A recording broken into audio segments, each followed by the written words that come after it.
We're at a momentous development in the last 2 years.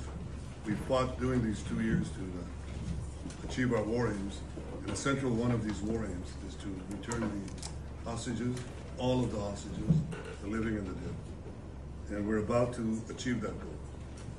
We couldn't have achieved it without the extraordinary help of President Trump and his team, Steve Wistkopf and Jared Kouchner. They worked tirelessly with Ron and his team, our team. That and the courage of our soldiers who entered Gaza and the combined military and diplomatic pressure that isolated Hamas, I think, has brought us to this point. I want to personally thank both of you, Steve, Jared. It's been long hours.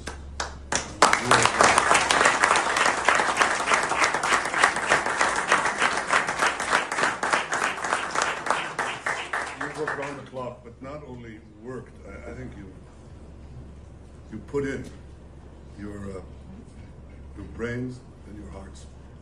And we know that it's for the benefit of Israel and the United States, for the benefit of decent people everywhere, and for the benefit of these families who will finally get to be with their loved ones. And I want to thank you on their behalf as well, and on behalf of the people of Israel. Thank you. Obviously, bringing the hostages home it's been a priority for President Trump for a very, very long time, and we've all worked very tirelessly to do that.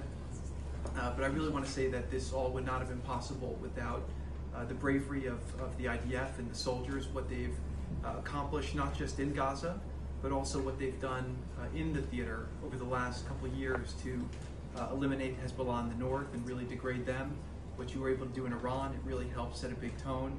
But particularly seeing the way that your citizen army, I know a lot of you, probably all of you, have family, friends who were in this effort, really put your sacrifices on the line to fight for your country and to try to make a difference. I think that made a very, very big difference in there. And I want to just give a very, very special thanks to Prime Minister Netanyahu, who really did an incredible job with this and did a great job with the negotiations. You held your lines firm, and I think that between you and President Trump, you had a lot of alignment on what the end state should be. The hard job was the Prime Minister's. He had the job of protecting this country. He had the job of making tough choices with regard to how tough to be with Hamas, when to be flexible, when not to be flexible. I think to myself all the time, I lost sleep over it. What would I have done in some of those circumstances? There were times that I thought we should be more flexible, or your country should be more flexible. But the truth is, as I look back, I don't think we get to this place without Prime Minister Netanyahu playing it out.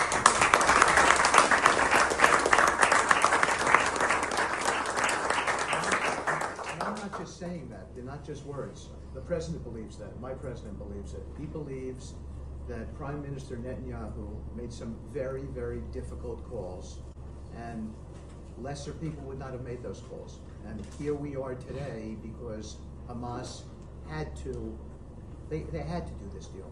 The pressure was on them, they were backed up, and you've got the bigger army, you were making inroads, and that's what led to this deal.